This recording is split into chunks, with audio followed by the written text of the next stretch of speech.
નમસ્કાર મિત્રો, આજે આપણે વાત કરવા જઈ રહ્યા છીએ ગુજરાતના ગૌરવ અને વિશ્વ પ્રસિદ્ધ ઐતિહાસિક સ્થળ રાણી કી વાવ વિશે. શું તમે જાણો છો કે આ વાવને ઉલટું મંદિર પણ કહેવામાં આવે છે? ચાલો જાણીએ તેની અદ્ભુત કહાની અને ભવ્ય ઇતિહાસ વિશે. રાણી કી વાવનું નિર્માણ ઈસવીસન 11મી સદીમાં થયું હતું.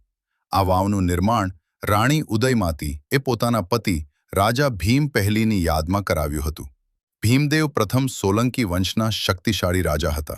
આ વાવ માત્ર પાણી સંગ્રહ માટે નહોતી, પરંતુ એક આધ્યાત્મિક અને સાંસ્કૃતિક કેન્દ્ર પણ હતી. રાણી કી વાવ 7 માળની છે અને લગભગ 500થી વધુ મુખ્ય મૂર્તિઓ ધરાવે છે.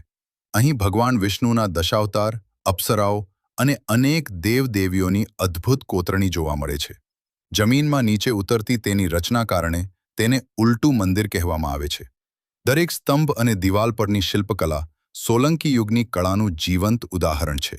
સમય જતાં સરસ્વતી નદીના પૂરથી આ વાવ માટીમાં દબાઈ ગઈ હતી. પછી ભારતીય પુરાતત્વ વિભાગે તેનું પુનઃખોદકામ કરીને તેને ફરી દુનિયા સામે રજૂ કરી. 2014માં યુનેસ્કો એ તેને વિશ્વ ધરોહર સ્થળ તરીકે માન્યતા આપી. રાણી કી તરીકે માન્યતા આપી.